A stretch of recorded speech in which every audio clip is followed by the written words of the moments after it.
Friends, कैसे हैं? आशा करता हूँ कि बहुत बहुत अच्छे होंगे। और जैसे आपको पता है, बीएसएफ, एचसीएम, एएसआई का जो है आप लोग का एग्ज़ाम 1 सितंबर को लगा हुआ है। ठीक है, मतलब अब से 2 दिनों का ही समय बच चुका है, 1 से 2 दिन का समय है। और मुझे लगता है कि अगर आप अंतिम के दिनों में इस क्लास को देख रहे हैं तो 100% आपको सफलता मिलने वाला है इस एग्ज़ाम में। ठीक है, तो मैं कहूँगा कि जो भी मेरे दोस्त इस एग्ज़ाम को देने जा रहे हैं, बिल्कुल आप 1 से लेके और 100 तक के प्रश्नों को अब भी देख लो, क्योंकि ये प्रश्न कहीं न कहीं आपके एग्ज़ाम हॉल में 100% जो है आने वाले प्रश्न हैं। तो चलिएगा, आप लोगों से हम रिक्वेस्ट करेंगे कि पूरे के पूरे क्लास को देखिएगा, हर एक प्रश्न बहुत ज़्यादा इम्पोर्टेंट है। फटाफट से हम इस क्लास को स्टार्ट कर देते हैं। और आप लोगों से एक छोटा-सा रिक्वेस्ट रहेगा क्लास स्टार्ट करने से पहले कि जितने भी मेरे दोस्त जिन्होंने क्लास को लाइक नहीं किया है तो लाइक कर देंगे, और चैनल को सब्सक्राइब नहीं किया है तो चैनल को सब्सक्राइब ज़रूर कर लेंगे, क्योंकि ये क्लास आपके लिए बहुत बहुत इम्पोर्टेंट है। और ये डेली क्लास चलेगा जब तक आपके एग्ज़ाम समाप्त नहीं होते हैं। ठीक है, पहला प्रश्न आपके सामने, पहले हिंदी के प्रश्नों को मैंने रखा हुआ है, जिस तरीके से पेपर आता है मैंने वैसे ही यहाँ पे बनाया हुआ है। 100 प्रश्न कह रहा है यहाँ पे, मनवादी और सितर्तु शब्द में क्रमशः कौन सी संधि है? हमसे पूछा गया है कि जो है मनवादी और सितर्तु शब्द में कौन सा संधि है। क्वेश्चन आपके सामने है पहला। पहले नंबर प्रश्न के राइट उत्तर बताने की कोशिश करेंगे सभी लोग। तो देखिए, अगर आप देखोगे तो यहाँ पे मना मनवादु, इसका संधि विच्छेद करोगे तो क्या आएगा? पहले मनु प्लस प्लस में क्या आएगा? आदि। तो यहाँ पे जो है कौन सी संधि बन रहा है?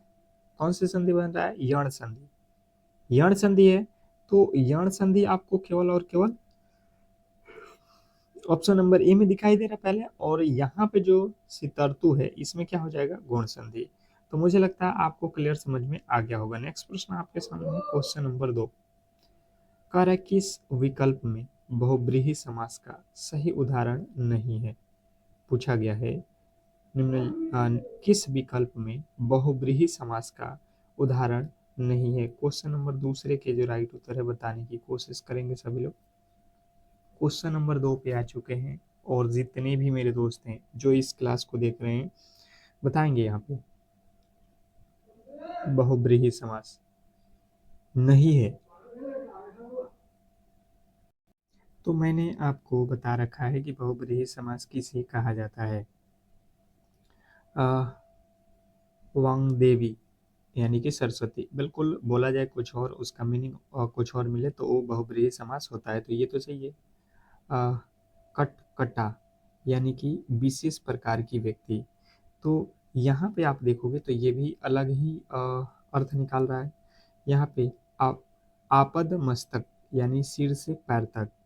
तो सिर से पैर तक यहाँ पे आप जब बोल रहे हो तो इसका कोई मीनिंग अर्थ नहीं निकल रहा है। ठीक है, बोला जाए कुछ और उसका मीनिंग कुछ और होना चाहिए, तब जाके बहुब्रीहि। जैसे शाखा मृग, शाखा मृग बोल रहे हैं और उसका मीनिंग होता है बंदर, तो बिल्कुल ये बहुब्रीहि समास होगा। हमसे पूछा गया था नहीं, तो नहीं वाले के लिए ऑप्शन नंबर सी हमारा सही है। नेक्स्ट प्रश्न आपके सामने है, क्वेश्चन नंबर जो है तीसरा। तीसरे नंबर प्रश्न देखिएगा, सरकारी कार्यालयों में प्रयुक्त अंग्रेजी शब्द इंडोर्स इंडोर्समेंट का सटीक हिंदी पारिभाषिक रूप क्या है? क्वेश्चन नंबर 3, तीसरे नंबर प्रश्न के जो राइट उत्तर है बताने की कोशिश करेंगे सभी लोग। क्वेश्चन नंबर 3 पे आ चुके हैं, और जितने भी मेरे दोस्त हैं जो इस क्लास को कर रहे हैं बिल्कुल बताने की कोशिश करेंगे कि सरकारी कार्यालयों में प्रयुक्त अंग्रेजी शब्द इंडोर्समेंट का सटीक हिंदी पारिभाषिक रूप क्या है? तो जिनने बताया है यहाँ पे पृष्ठांकन, उनके बिल्कुल राइट उत्तर है ऑप्शन नंबर बी, पृष्ठांकन। जिन्होंने बी को चुना है उनके बिल्कुल राइट उत्तर है। नेक्स्ट प्रश्न आपके सामने है, क्वेश्चन नंबर 4। कह रहा है कि निम्नलिखित में से किस विकल्प के सभी शब्द वर्तनी की दृष्टि से पूर्णतः शुद्ध है? क्वेश्चन नंबर चौथे के राइट उत्तर बताएंगे सभी लोग। क्वेश्चन नंबर 4 पे आ चुके हैं, और जितने भी मेरे दोस्त हैं बताने की कोशिश करेंगे कि निम्नलिखित में से किस विकल्प के सभी शब्द वर्तनी की दृष्टि से शुद्ध हैं। तो जिन्होंने बताया है उज्ज्वल, रचयिता, प्रज्वलित। बिल्कुल आपके राइट उत्तर है ऑप्शन नंबर बी। जिन्होंने बी को चुना है उनके बिल्कुल राइट उत्तर है। नेक्स्ट प्रश्न आपके सामने है क्वेश्चन नंबर 5। राकेश ने निर्धन को वस्त्र दिए और राकेश ने धोबी को वस्त्र दिए, इन दो वाक्यों में क्रमशः कौन से कारक शब्द का प्रयोग हुआ है, ये हम लोगों को बताना। देखिए कारक आपने पढ़ा होगा, कारक 8 प्रकार के होता है। तो देखिए जब भी आपसे बात किया जाए, जैसे राकेश ने निर्धन, निर्धन माने गरीब, गरीब को अगर आप कोई वस्त्र देता है तो वहां पे होता है संप्रदान कारक, उसमें क्या होता है संप्रदान। और राकेश ने धोबी को वस्त्र दिया, तो धोबी को वस्त्र दीजिएगा तो क्या होगा कि जो है इसमें को का जो अर्थ है ये आपको बताता है कि आप उससे वस्त्र लेने वाले हो। तो ये कर्म है, धोबी का कर्म है कि वो कपड़ा को धोता है फिर साफ करके आपको दे देता है। तो जिसमें आपको हमेशा जो दान दे दिया जाता है तो वो तो किसी से लिया नहीं जाता है, तो संप्रदान होता है। ठीक है, उस केस में तो यही निर्धन को वस्त्र दिया गया है, अर्थात आपको क्लियर समझ में आ गया होगा। नेक्स्ट प्रश्न आपके सामने है क्वेश्चन नंबर 3। निम्नलिखित में से शुद्ध वाक्य का चयन कीजिए, निम्नलिखित में से शुद्ध वाक्य का चयन करें। Question number 6। छठे नंबर प्रश्न के राइट उत्तर बताने की कोशिश करेंगे सभी लोग। क्वेश्चन नंबर 6 पे आ चुके हैं। निम्नलिखित में से शुद्ध वाक्य का चयन करना है।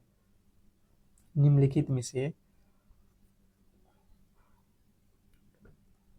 शुद्ध वाक्य कौन है। जिन बताया है कि यह एक गंभीर समस्या है, यह एक गंभीर समस्या है, ये बिल्कुल सही और सटीक उत्तर है। जिन्होंने सी को चुन रखा है उनके बिल्कुल राइट उत्तर है। नेक्स्ट प्रश्न आपके सामने है क्वेश्चन नंबर 6। छठा नंबर प्रश्न, 7वां नंबर प्रश्न पे देखिएगा, यहाँ पे आ चुके हैं। कल्प वृक्ष का पर्यायवाची शब्द किस विकल्प में नहीं है। देखिएगा यहाँ पे पूछा गया है कल्प वृक्ष का पर्यायवाची शब्द किस विकल्प में नहीं है। Question number 7। 7वें नंबर प्रश्न के राइट उत्तर बताएंगे सभी लोग। क्वेश्चन नंबर 7, 7वें नंबर प्रश्न का राइट उत्तर जिन्होंने बताया है वृक्षराज, उनके बिल्कुल राइट उत्तर है ऑप्शन नंबर डी। जिन्होंने डी को चुना है उनके बिल्कुल सही उत्तर है। नेक्स्ट प्रश्न आपके सामने है क्वेश्चन नंबर 8। किस युग में परस्पर सही विलोम शब्द नहीं है। किस युग्म में विलोम जो है सही नहीं लिखा गया है। मैं फिर कह रहा हूँ कि जितने भी मेरे दोस्त इस क्लास को देख रहे हैं, क्लास को अंत तक देखिएगा, और लाइक नहीं किए तो लाइक कर लेंगे। अभी मैथ भी आएगा, रीजनिंग भी आएगा, हर एक प्रश्न कराऊंगा, केवल और केवल आप क्लास को अंत तक देखते रहो। तो जितने भी मेरे दोस्त बता रहे हैं यहाँ पे आहूत का पराहुत, ये बिल्कुल गलत है। आहूत का क्या होता है, अनाहुत होता है। ऑप्शन नंबर डी जो है आपका यहाँ पे सही था। ठीक है, अगला प्रश्न आपके सामने है क्वेश्चन नंबर 9। कह रहा है कि जिसकी ग्रीवा यानी कि गर्दन सुंदर हो उसे सुग्रीव कहते हैं, लेकिन जो छाती के बल चलते हो उसके लिए एक कठिन शब्द क्या है। बताइएगा, बताने की कोशिश कीजिएगा। यहाँ पे पूछा गया है कि जो है जो छाती के बल चलता उसे हम लोग क्या कहेंगे। तो जिन बता है उरग, उरग कहा जाता है जो छाती के बल चलता है। ऑप्शन नंबर ए आपका बिल्कुल सही उत्तर है। नेक्स्ट प्रश्न आपके सामने है क्वेश्चन नंबर 10। 10वां नंबर प्रश्न देखिएगा। अखिल भवन चर अचर सब हरि मुख में लखी मातु उचित भय गदर वचन विकसित दीर्घ पुलकातु पंक्ति में किस रस एवं अस्थाई भाव है। इसमें रस कौन सा है। क्वेश्चन नंबर 10, 10वें में है उद्वात, उद्वात रस यानी कि विस्मय। नेक्स्ट प्रश्न आपके सामने है क्वेश्चन नंबर 11। 11 नंबर प्रश्न देखिएगा आप लोगों के सामने है कि संदेहनी सुंदरी साहिबी फरीद हुसैन की बादशाह या कंधे पर धैर्य धनुष बाण मनहू सैन पे बने निशान। उत्तर में सोहन ओढ़े पीत पट श्याम सोलेने गात मनो नीलमन शैल पर आतप परियो प्रभात में कौन सा अलंकार है। इसमें जो है कौन सा अलंकार है? देखिए अलंकार से प्रश्न आपके एग्जाम हॉल वाला पूछेगा। इसमें जो लगा हुआ है उत्प्रेक्षा अलंकार है, ऑप्शन नंबर ए। नेक्स्ट प्रश्न आपके सामने देखिएगा, अगला प्रश्न है कि अध्यापक ने छात्रों से निबंध लिखवाया, वाक्यांश में प्रयुक्त क्रिया का कौन सा रूप है? लिखवाया। देखिएगा प्रश्न में आप बेहतर तरीके से समझने की कोशिश करेंगे तो लिखवाने वाला काम जो होता है प्रेरणार्थक क्रिया होता है, लिखना जो होता है ये जो है क्या होता है, कर्मक क्रिया होता है, ये प्रेरणार्थक किसी और के द्वारा करवाया जा रहा है। ठीक है, नेक्स्ट प्रश्न आपके सामने है क्वेश्चन नंबर 13, निम्नलिखित में से अक्षी या अक्षी का तद्भव रूप आंख है तो इच्छु का सही तद्भव रूप हमें बताना है। इच्छु का बताना है, यहाँ पे देखिएगा पूरा पढ़िएगा। इच्छु का पूछा गया तो इच्छु मतलब होता है इक, इच्छु माने इक, जिससे गन्ना भी बोला जाता है। नेक्स्ट प्रश्न आपके सामने है क्वेश्चन नंबर 14। 14 नंबर प्रश्न कह रहा है कि मुहावरे काठ का उल्लू होना का सही सटीक अर्थ क्या है? काठ का उल्लू होना का सही सटीक अर्थ क्या है? Question number 14। 14 नंबर प्रश्न पे आ चुके हैं। काठ का उल्लू होना, जिन्होंने बताया है यहाँ पे कि बहुत मूर्ख होना, बिल्कुल राइट उत्तर है बहुत मूर्ख होना। नेक्स्ट प्रश्न आपके सामने है क्वेश्चन नंबर 14, कह रहा है मुहावरे, ये तो अभी मैंने बताया ना। देखिएगा 15 नंबर प्रश्न,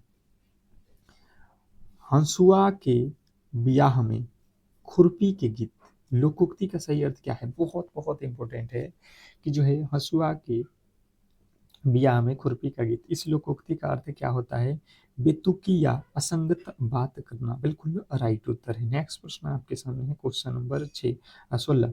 16 नंबर प्रश्न कह रहा है कि सूर्यास्त हो गया, इस वाक्य में यदि किसी मंदिर के पुजारी के लिए अर्थ पूजा का समय होना निकले तो इसमें कौन सी शब्द शक्ति है? Question number 16। 16वें नंबर प्रश्न का राइट उत्तर हो जाएगा व्यंजना। नेक्स्ट प्रश्न आपके सामने है क्वेश्चन नंबर 17। 17वें नंबर प्रश्न देखिएगा, जब कोई सरकारी पत्र एक साथ अनेक संबंध कार्यालयों या अधिकारियों को भेजा जाता है तो उसे क्या कहा जाता है? Question number 17। क्वेश्चन नंबर 17, 17वें नंबर प्रश्न के जो राइट उत्तर है, जिन्होंने बताया है यहाँ पे परिपत्र, उनके बिल्कुल राइट उत्तर है ऑप्शन नंबर बी परिपत्र। नेक्स्ट प्रश्न आपके सामने है क्वेश्चन नंबर 18, अग्नि शब्द का सही प्रोफेशनल व्याकरणिक विशेषण रूप क्या है?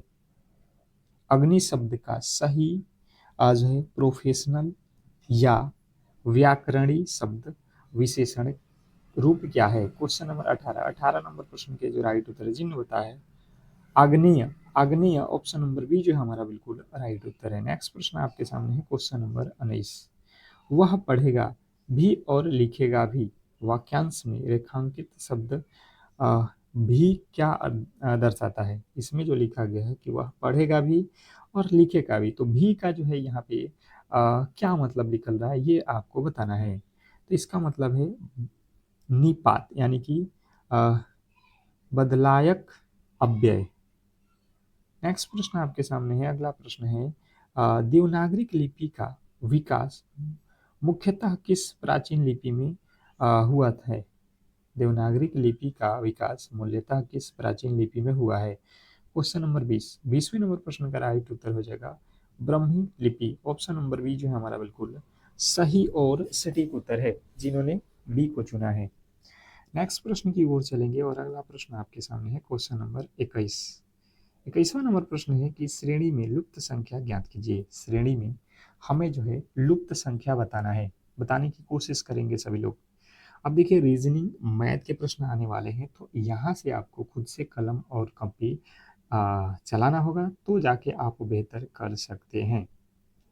बताने की कोशिश करेंगे लॉजिकली, आपके अकॉर्डिंग क्या लगता है? जैसे मैंने देखा तो 7 से 16 हुआ, तो 7 से 16 हम कह सकते हैं 9 जोड़ा गया है, 16 से 41 25 जोड़ा गया है, 41 से 91 कितना जोड़ा गया है? 49। इसके आगे अगर हम जाएंगे तो 1 और 8 81 जोड़ा गया, तो इसके आगे हम क्या जोड़ेंगे? आपको समझ में आ गया कि ये संख्याएं जो है किसी न किसी संख्या का वर्ग है, अर्थात 9 जो है ये 3 का वर्ग होता है, ये 5 का वर्ग होता है, और ये जो है आपका 7 का वर्ग है, और ये जो है 9 का वर्ग है। तो देख रहे हो 3 5 7 9, 9 के बाद से आपको 11 का वर्ग करना पड़ेगा, 121 और 121 जोड़ दो तो एक एक दो हो जाएगा, अंत में दो होना चाहिए, इकाई का अंक दो होना चाहिए। मुझे लगता है कि आपको क्लियर समझ में आ गया होगा। ज़्यादा जोड़ भी यहाँ पे बनाने की आवश्यकता नहीं, अगर आप लॉजिकली दिमाग का यूज़ करके चलोगे तो। नेक्स्ट प्रश्न आपके सामने है, और अगला प्रश्न आपके सामने देखिए कह रहा है क्वेश्चन नंबर 22।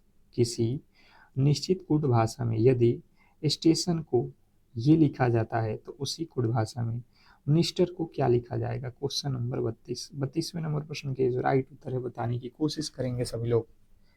क्वेश्चन नंबर 32, जो भी मेरे दोस्त हैं क्वेश्चन नंबर 32 के राइट उत्तर बताने की कोशिश करेंगे सभी लोग।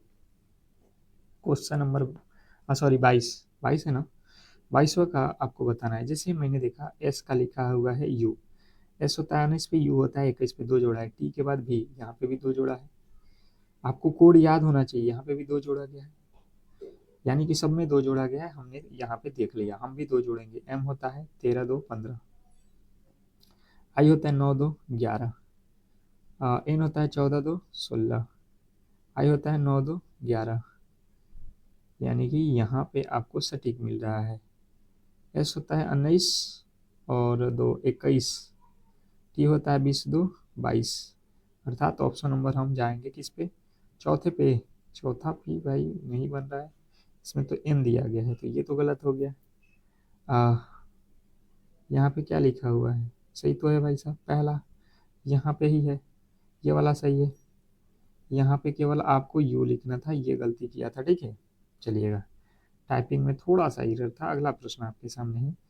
एक व्यापारी अपने सामान पर क्रय मूल्य से 40% अधिक मूल्य अंकित करता है और ग्राहक को जो है 20% की छूट देता है। यदि वह 1 किग्रा के स्थान पर 900 ग्राम के गलत बाट का उपयोग करता हो तो उसका कुल लाभ प्रतिशत कितना होगा। क्वेश्चन आपके सामने है जो है क्वेश्चन नंबर 23वें नंबर प्रश्न की बात की जाए तो जो भी मेरे दोस्त यहाँ पे देख रहे हैं ध्यानपूर्वक देखिएगा। मान के चलिए कि मेरे पास 100 ग्राम है कोई सामान, और मैं जो है उसे कितना अंकित कर दे रहा हूँ, 40 ग्राम अधिक, मतलब 140 मैंने उस पर लिख दिया, और मैंने बोला ग्राहक को कि मैं 20% की छूट देता हूँ। तो 20% का अगर मैं छूट देता हूँ तो यहाँ से आप देखोगे, यदि वह 1 किग्रा के स्थान पर 900 ग्राम के गलत बाट का उपयोग करता हो तो उसका कुल लाभ प्रतिशत, अच्छा कुल लाभ प्रतिशत हमें निकालना है। तो यहाँ से देखिएगा, आप समझने की कोशिश करेंगे कि मैंने 100 तो लिखा था और मैंने इसे बेचा कितना है 140 में, फिर 20% का छूट दिया।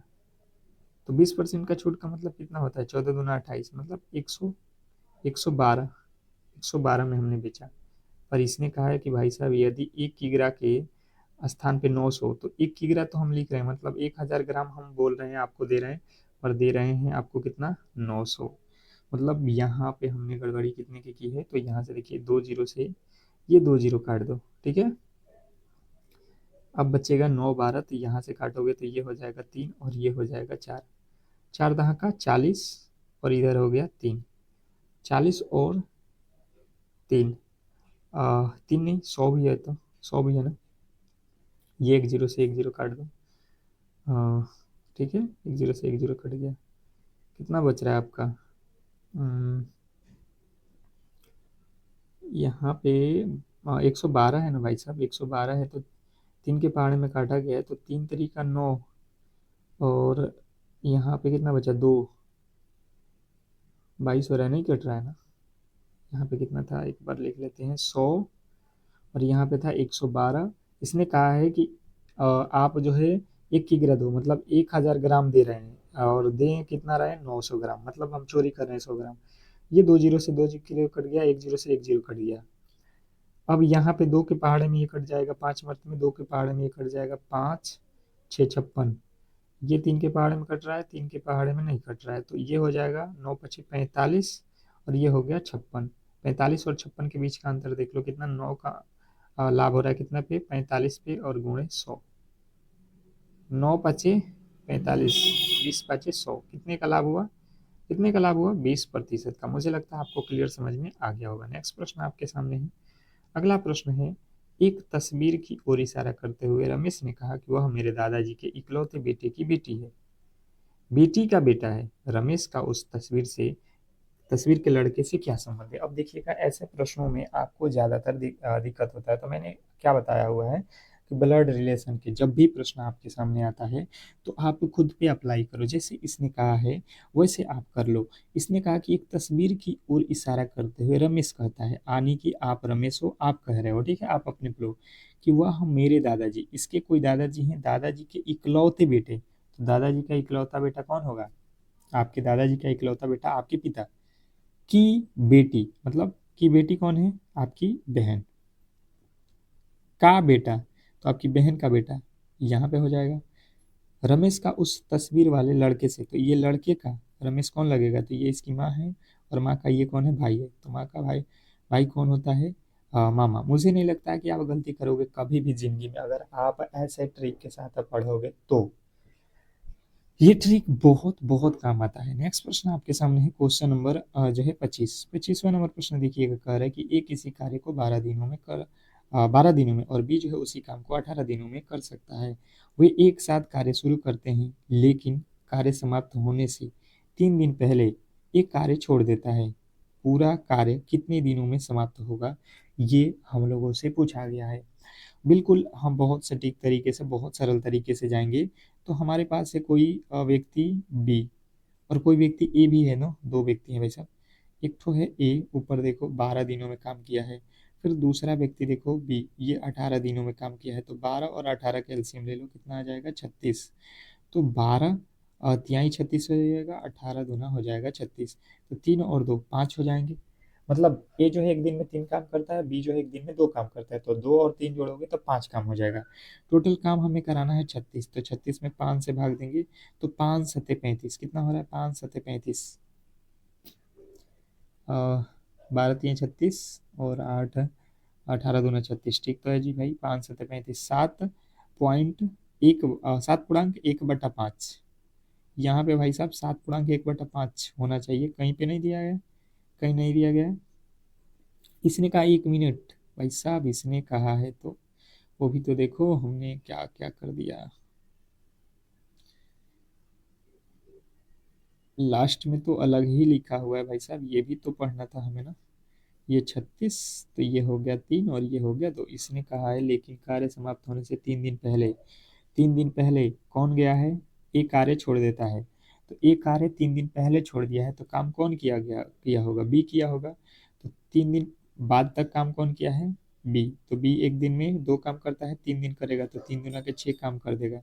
टोटल काम है 36, 36 में से 6 काम तो बी 3 दिन पहले कर दिया है, तो बचा हुआ है 30। 30 काम को दोनों करेंगे तो 3 2 5, 3 2 5 से भाग दे दो 30 में, 5 6 का 30, 30 दिन लगा है क्या, 30 दिन लगेगा। मुझे लगता है कि आप आसानी से कर लिए होंगे, आप आसानी से कर लिए होंगे, इसमें डाउट नहीं होना चाहिए। नेक्स्ट प्रश्न आपके सामने है, सभी पेंसिल है, कोई भी पेंसिल इरेजर नहीं है, निष्कर्ष एक, कोई पेन इरेजर नहीं है, कुछ पेंसिल पेन है, इस तरीके के स्टेटमेंट है, इसमें कौन कौन से कथन सही है, ये निष्कर्ष कथन वाले प्रश्न है। बिल्कुल हम जाएंगे यहाँ पे, इसने कहा है कि सभी पेन, ये पेन है, ये जितने भी हैं ये सभी के सभी क्या है, पेंसिल है, पेंसिल है, ठीक है, कोई दिक्कत नहीं है। कह रहा है कोई भी पेंसिल इरेजर नहीं है, यानी कि पेंसिल इरेजर बिल्कुल अलग है, इसमें कोई भी संबंध नहीं है इरेजर। अब आ जाइए यहाँ पे निष्कर्ष पे, कोई पेन इरेजर नहीं है, पेन का कोई भी हिस्सा इरेजर नहीं है, बिल्कुल बात सही है। कुछ पेंसिल पेन है, कुछ पेंसिल, कुछ पेंसिल, ये पेंसिल है, इसका कुछ हिस्सा पेन है, बिल्कुल बात सही है भाई साहब, दोनों के दोनों। तो हम जाएंगे निष्कर्ष 1 और 2 दोनों ही सही है, ऑप्शन नंबर सी जो है हमारा बिल्कुल सही और सटीक उत्तर है। नेक्स्ट प्रश्न आपके सामने है, क्वेश्चन नंबर 27, 12,000 रुपये की राशि पर 10% वार्षिक ब्याज के दर से चक्रवृद्धि ब्याज 1.1/2 वर्ष का चक्रवृद्धि ब्याज क्या होगा, और ब्याज अर्धवार्षिक संयोजित होता है, मतलब ब्याज जो है हमें अर्धवार्षिक मैंने 6 6 महीना पर देना है, तो जब भी हाफ ईयरली होता है तो आपको यहाँ पे कंडीशन ये बोला जाता है कि समय को दोना करना है, तो ये 1.1/2 वर्ष है, तो यहाँ पे जो है इसका मतलब 1.5 वर्ष का दूना करोगे तो ये हो जाएगा 3 ईयर। और जो यहाँ पे ब्याज है इसको क्या करना पड़ेगा आपको, 2 बार देना है 10% साल में।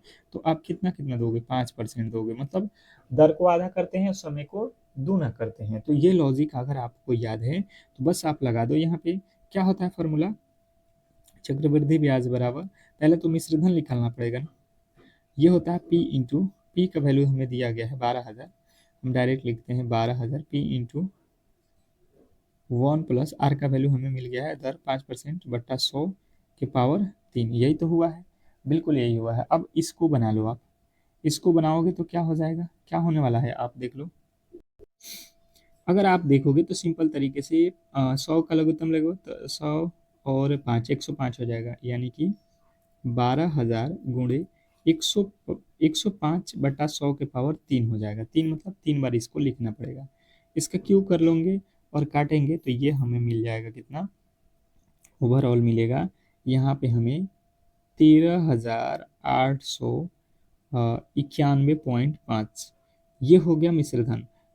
अब हमें यहाँ पे बोला गया है कि भाई साहब हमें केवल चक्रवृद्धि ब्याज बताओ, तो 12,000 तो हमारा खुद का पैसा है, 12,000 में से घटा दो, ये हो जाएगा 51981, तो 1891.5 रुपया जो है हमारा बिल्कुल राइट उत्तर है। नेक्स्ट प्रश्न आपके सामने है क्वेश्चन नंबर 28। 28वां नंबर प्रश्न देखिएगा और समझने की कोशिश कीजिएगा कि अमित पूर्व दिशा में 10 मीटर चलता है, फिर जो है बाएं मुड़ता है और 5 मीटर चलता है, इसके बाद वह जो है दाएं मुड़ता है और 5 मीटर चलता है, और अंत में जो है दाएं मुड़ता है और 5 मीटर चलता है। ये अब वह अपने प्रारंभिक बिंदु से कितनी दूरी पर और किस दिशा में है, ये हम लोगों से पूछा गया। मैंने दिशा से रिलेटेड आपको बेहतर तरीके से प्रश्नों को सोल्व कराया है। दिशा मैंने बार बार बता रखा है, आप लोगों को नहीं पता है तो फिर लिख लो, ऊपर होता है उत्तर, नीचे दक्षिण, ये पूरब और ये पश्चिम, यही तो दिशा होता है। आप यहाँ से कह रहे हो अमित पूरब की दिशा में, मतलब अगर हम यहाँ पे खड़े हैं तो पूरब की दिशा में अमित चला कितना, 10 किलोमीटर। फिर जो है दायां बायां तरफ मुड़ता है तो बायां ऊपर की तरफ होता है, ये 5 किलोमीटर चल गया ऊपर, ठीक है, कोई दिक्कत नहीं है।